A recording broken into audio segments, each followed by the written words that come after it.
Hello guys, how are you? I hope you had a good spring break. I hope it was safe and that you did something for yourself, relaxing.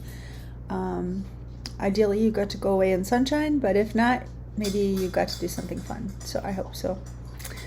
I want to talk to you today about the Transtheoretical model of change. I wonder if you, like me, are seeing this common thread in all of these theories we're studying, and many of them have this thing in common. The last four that we've studied is that they all are obviously looking at why people change their behavior, and there's some real similar aspects of every one. This one though is a little different, but yet the same, if that makes sense. It's trying to achieve the same goal, and that it's trying to look and see what makes people change, but it gives a little bit different process.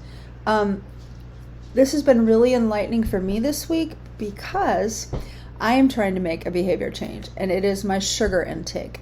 I've talked to you about it before, and I've just kind of used it as an example to use for application. But this past week, I have been feeling very faint in the morning, like after I have my sugar, my coffee, my brown sugar. I felt like I'm going to pass out. I've been jittery, my feet have been tingling, my mouth has been dry, and I looked it up, and those were all symptoms of possibly like diabetes, even though I had blood work a few months ago.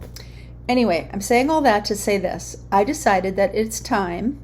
I have intrinsic motivation. Remember, we talked about that last week on our last theory, the difference between intrinsic and extrinsic. People have been telling me for a long time, my kids, Mom, don't use so much sugar. Mom, I can't believe how much sugar you use, blah, blah, blah. But finally, I think I got it on the inside that I want to make changes. I'm a grandma of 4 beautiful girls, 2 2-year-olds, and a 13-year-old and a 9-year-old. I want to be here for them. I don't want to lose my limbs. I don't want to lose my eyesight. I don't want to become a diabetic unnecessarily. I wasn't born that way, so if I can avoid it, I should. So that means I need to cut down on sugar. So I'm going to use myself as an example to flesh out this theory, okay? So there is basically 5 steps to this theory. Actually 6, but 5 is what is usually accepted. So the first stage of this theory is pre-contemplation. In this stage, people do not intend to take action in the foreseeable future. That would be me about 3 weeks ago. I didn't see that my sugar was a big deal yet. I didn't see that it was harming me, really. I didn't worry about it. And even though other people were telling me, I didn't really see it as an issue, okay? I thought about it, but I was not interested in changing this. I liked the sugar more than I worried about the side effects or the potential ramifications of having too much of it. I enjoy it in my life. So I was not interested in making a change. We would call that the pre-contemplation stage. However, since these health issues started for me in the last week or so, I would say that I am now in the contemplation stage, meaning now I'm intending to start this healthy behavior in the foreseeable future. Realistically, I am not going to stop eating sugar tomorrow. I know that, okay? However, I do know that I need to make a change, and I do know that it's up to me. So I am seriously contemplating lowering my sugar intake. I don't see that I could eliminate it, but I see that I could definitely lower it. So the last few days, I've been having a teaspoon instead of 2 tablespoons in a large coffee. Don't judge me, okay? I had half of my caramel syrup at Mocha Moment instead of the major amount I usually have that they tease me about, okay? However, I'm still feeling jittery, so I'm thinking, okay, I need to do something. But I'm definitely in this contemplation stage. I recognize my behavior is problematic, and I'm considering the pros and cons of changing the behavior. And though I love the taste of sweet stuff, do I love it more than I want to be around for my grandchildren? No, I don't. I love my granddaughters more. So therefore, I need to make this change, okay? The next step, which I'm actually starting to be in, is called preparation. In this stage, people are ready to take action in the next 30 days. They start to take small steps towards this change, and they believe changing their behavior can lead to a healthier life. I do believe that. And what I've been doing in this preparation stage is I could show you, but I got a kind of fake sugar packet, Truvia, stevia, whatever. Ugh, it's awful. I hate it. I do not like it. It tastes terrible.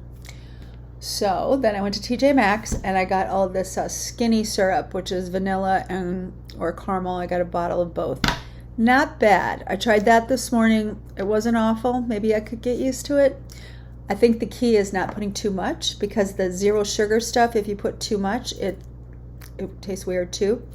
So I need to play with that. But basically, I am preparing for this stage. Okay? I am in the preparation stage. I'm setting myself up to have better choices around me. I've already even thought about, what if I eliminate my morning coffee and make smoothies instead? Maybe. One of my students today said, why don't you try honey? I know honey is still sugar, but they say it doesn't give you the jitteries. So I might try that. But I'm preparing. I'm willing to try anything, and I'm preparing to buy the right products, have myself set up so I don't fail. So I have options, okay? The next stage is action. In this stage, people recently change their behavior and intend to keep moving forward with that change. People may exhibit this by modifying their problem behavior or acquiring new healthy behaviors. So maybe when I, cut this out, maybe I'll do other things. Maybe I'll use that gym membership that I've been paying for 6 years. Okay, am I the only one that does that? And maybe I could just start by walking. Maybe one healthy change can change something else. And then the fifth one, which most theorists use, only the 5, is the maintenance. In this stage, I've sustained my behavior. I've done it for more than 6 months, and it's a new way of life for me. I believe I can do that, and I need to work towards that. And right now, I would say I'm in the prep stage. So it's pre-contemplation, where you're not aware or you don't care. Contemplation, where you're like, oh shit, I need to do something. Preparation, which you're taking the steps to prepare your choices. Action, take action, and then maintain that behavior. Finally, the 6th stage that some people include is called termination. This is when you don't even worry about it anymore. You just automatically, by rote, do the right thing according to your behavior change. So let's say using your seatbelt. If you trained yourself to start using your seatbelt, I typically am really bad about that, but I'm learning, and I do it most of the time.